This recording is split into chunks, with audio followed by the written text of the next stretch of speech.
पुन्हा एकदा गँगवॉरच्या छायेत सापडली आहे. कोंढा परिसरात शनिवारी गणेश काळे या रिक्षा चालकाची गोळ्या झाडून निर्घृण हत्या करण्यात आली. या घटनेनंतर शहरात 9 नंबर पॅटांची जोरदार चर्चा सुरू झाली आहे. सूत्रांच्या मिळालेल्या माहितीनुसार आंधेकर टोळी सूड घेण्यासाठी नेहमी 9 गोळ्या झाडूनच खून करत असल्याचा दावा समोर आला आहे.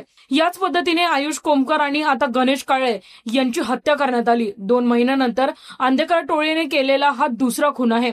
यापूर्वी गणेश विसर्जनाच्या आदल्या दिवशी त्यांनी आयुष कोमकरचा खून केला होता. आयुष हा वनराज आंधेकर खून प्रकरणातील आरोपी गणेश कोमकरचा मुलगा होता. आता त्याच्या सुळात वनराजच्या हत्येतील आरोपी समीर काळेचा भाऊ गणेश काळे याला लक्ष्य करण्यात आले आहे. गणेश काळे हा सामान्य रिक्षा चालक होता, पण भावाच्या गुन्हेगारी पार्श्वभूमीमुळे त्याला आपला जीव गमवावा लागला. या दुहेरी हत्यांमुळे पुणे शहरात मोठी खळबळ उडाली आहे.